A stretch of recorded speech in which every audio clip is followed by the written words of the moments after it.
हम बात करेंगे बेटा आज वर्ग वोस्टिक थीज के बारे में। इसके पहले हमने पढ़ा हुआ था वर्ग कांड्रिक थीज साइक्लोस्टोमेटा। आज हम पढ़ेंगे वर्ग ओस्टिक थीज के बारे में। देखिए ये भी क्या है, ये पिसीज वर्ग के अंतर्गत ये भी आती है, ठीक है, सॉरी पिसीज वर्ग बोल दिया, ठीक है। पिसीज वर्ग में हमने पढ़ा हुआ था साइक्लोस्टोमेटा को। आगे हम पढ़ने वाले हैं वर्ग ओस्टिक थीज के बारे में। क्या होता है वर्ग ओस्टिक थीज, इसके अंतर्गत कौन कौन से जीव आते हैं, क्या क्या लक्षण होते हैं इन जीवों के। बात करते हैं पहले लक्षण की, तो आप जानकारी के लिए रखेंगे कि वर्ग ओस्टिक थीज में सभी की सभी मछलियां आती हैं। पॉइंट समझेंगे, जैसे कांड्रिक थीज में मछलियां तो आती थी लेकिन उनमें कुछ चेंजेस होते थे। कांड्रिक थीज और ओस्टिक थीज में कुछ विविधता है, कुछ अंतर है। उसी अंतर को हम समझेंगे भाई, वरना कांड्रिक थीज और ओस्टिक थीज को अलग क्यों किया जाता, वही हम समझने वाले हैं। पहला पॉइंट कि ये सभी की सभी मछलियां हैं, कहाँ पाई जाती हैं, लवणीय अलवणीय जल में। जबकि कांड्रिक थीज में हमने पढ़ा था कि सभी की सभी मछलियां लवणीय जल में पाई जाती थी, लेकिन जनन के लिए कहाँ जाती थी, अलवणीय जल में। पॉइंट याद आ रहा है, हमने पढ़ा हुआ था भाई कि जो कांड्रिक थीज के जो जीव थे, जो मछलियां थी, वो रहती तो लवणीय जल में थी, लेकिन जनन के लिए कहाँ जाती थी, अलवणीय जल में जाती थी, जहाँ उनका निषेचन बाह्य होता था और वो निषेचन के बाद उनका लार्वा फिर लवणीय जल में आ जाता था। वो तो था कांड्रिक थीज के बारे में। अभी हम बात करने वाले हैं ओस्टिक थीज के बारे में। तो इसके अंतर्गत सभी की सभी मछलियां आती हैं जो कहाँ पाई जाती हैं, जो पाई जाती है लवणीय तथा अलवणीय जल के अंदर। पॉइंट अगला समझते हैं, इनके शरीर को आकार कौन देता है, तो इनके शरीर के अंदर अंतः कंकाल पाया जाता है। कंकाल इनका कैसा होता है, आंतरिक होता है, जो इनके शरीर को आकार देने का काम करता है। अगला टॉपिक समझते हैं, शरीर कैसा होता है, धारा रेखित। मैंने आपको बताया था कि पानी के अंदर, जल के अंदर वही जीव रह सकता है जिसका शरीर धारा रेखित हो। अगर हमें पानी में तैरना हो तो शरीर कैसा होना चाहिए, धारा रेखित। कैसा होना चाहिए, तो धारा रेखित। उसी प्रकार से वर्ग ओस्टिक थीज के जितने जीव होते हैं उन सबका शरीर धारा रेखित होता है, मतलब नाव के आकार। मछलियां आपने देखा है जिस आकार की, वो उनका शरीर कैसा है, धारा रेखित, ताकि वो धारा को काट के आसानी से धारा की विपरीत दिशा में भी तैर सके। समझ गए बात को। अगला टॉपिक, मुख अधिकांशता। नॉर्मली जो कांड्रिक थीज में हमने पढ़ा था, उनका मुंह बहुत ज़्यादा लंबा हुआ करता था, चोंच जैसा बहुत लंबा हुआ करता था।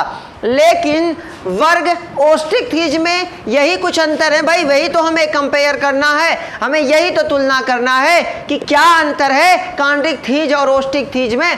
तो कांड्रिक थीज में जो मुख होता था वो बहुत ज़्यादा लंबा हुआ करता था, लेकिन ओस्टिक थीज में जो मुख होता है वो एकदम शरीर के सबसे अगले भाग पे, जैसे मछली देखे ना, एकदम सबसे आगे क्या होता है, मुंह होता है। तो सामान्यतः अधिकांशतः ज़्यादा से ज़्यादा ओस्टिक थीज के जितने जीव हैं, ज़्यादा से ज़्यादा जो मछलियाँ हैं उनमें जो मुख होता है वो सबसे ज़्यादा, मतलब ज़्यादा से ज़्यादा मछलियों में अगले हिस्से पे पाया जाता है, एकदम आगे पाया जाता है, अग्रभाग पर उपस्थित होता है। अगला टॉपिक, ये पॉइंट इंपॉर्टेंट है, इनकी जो त्वचा होती है साइक्सोइड।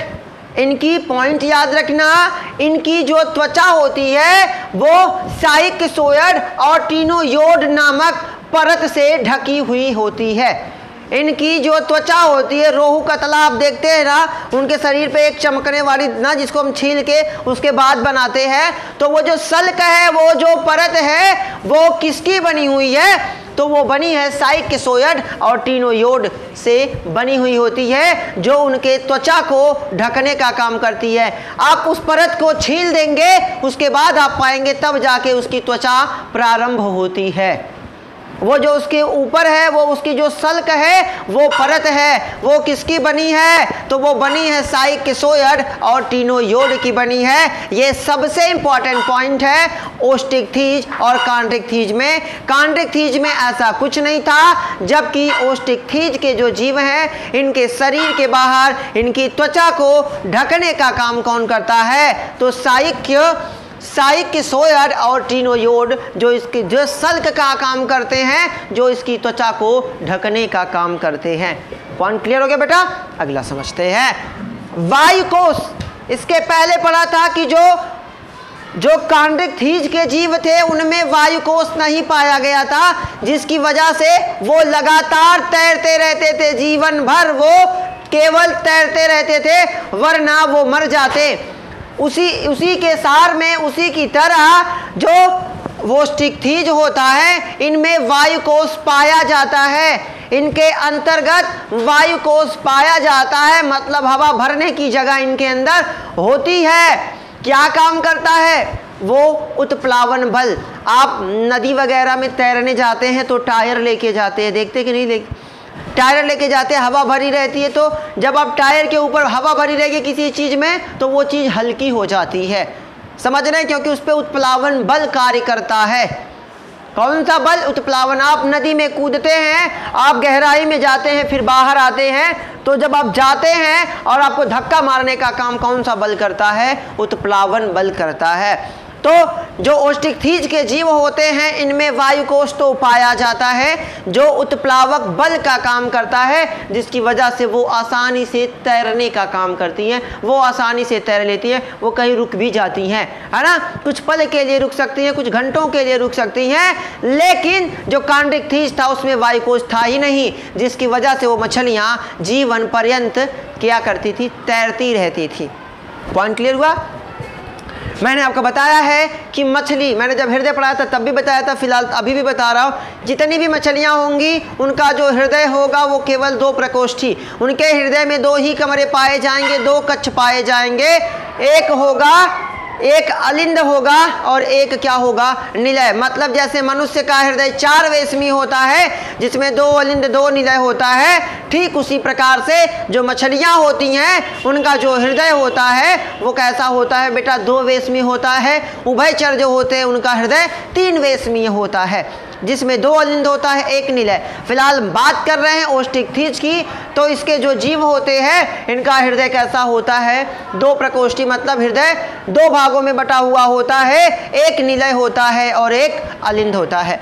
अगला टॉपिक समझते हैं। ये सभी असमतापी होते हैं। असमतापी मैंने आपको पूरा क्लियर कर दिया था किस में? जब मैंने आपको कॉन्ड्रिक थीज पढ़ाया था। क्या होता है असमतापी? वे जीव जो तापमान बढ़ने व घटने पर, मतलब जिनको एक निश्चित तापमान चाहिए, वो तापमान घटने व बढ़ने पर उनका अस्तित्व क्या होने लगता है? समाप्त होने लगता है। समाप्त होने लगता है मतलब वह अपने आप को वातावरण के हिसाब से नहीं ढाल पाते। जब तापमान बढ़ता है तो वो अपने शरीर को वैसा नहीं ढाल पाते और अंततः उनका अस्तित्व समाप्त हो जाता है। उसी प्रकार से ओस्टिक थीज के जो सभी के सभी जीव होते हैं वो असमतापी होते हैं, यानी कि इन्हें निश्चित तापमान की ज़रूरत पड़ती है। अगला टॉपिक समझते हैं। नर-मादा अलग अलग। जो ओस्टिक थीज के जीव, हालांकि कॉन्ड्रिक थीज में भी ये विशेषता थी, इसके अंतर्गत ओस्टिक थीज के जितने भी जीव होते हैं वो क्या होते हैं? नर मादा अलग अलग, यानी कि एक लिंगाश्रयी, एक लिंगी होते हैं। नर अलग होता है, मादा अलग होता है। तो जनन कैसा होगा? लैंगिक होगा। कैसा होगा? लैंगिक होगा। अधिकांशतः अंडज होते हैं। एक पॉइंट यहाँ याद रखना कि हमने पढ़ा था कि जो कॉन्ड्रिक थीज हमने पढ़ा था उसमें वो रहते कहाँ थे? लवणीय जल में। कहाँ रहते थे? लवणीय जल में। और जनन के लिए कहाँ जाते थे? अलवणीय जल में जाते थे। और उसके बाद उनका लार्वा बनता था, और लार्वा कहाँ जाता था? लवणीय जल में जाता था। मतलब जनन के लिए वो कहाँ जाते थे? कहाँ जाते थे भाई? अलवणीय जल में, मीठे जल में जाते थे।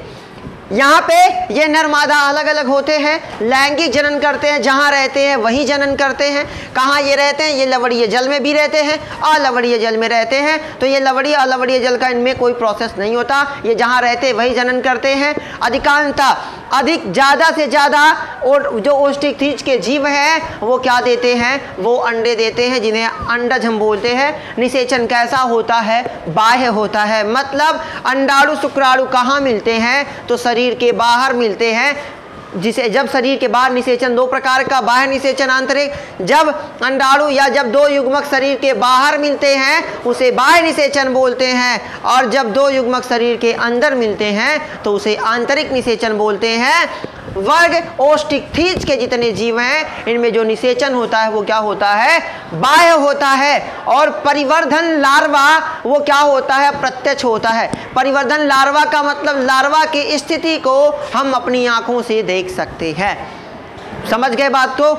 इसके एग्जाम्पल की बात करें तो समुद्री घोड़ा, जिसे दरियाई घोड़ा के नाम से जानते हैं, रोहू मछली, कतला मछली, ये सभी किसके अंतर्गत आती हैं? ये सभी के सभी आती हैं वर्ग ओस्टिकथीज के अंतर्गत। उम्मीद करता हूँ पॉइंट समझ में आ गया। Best of luck.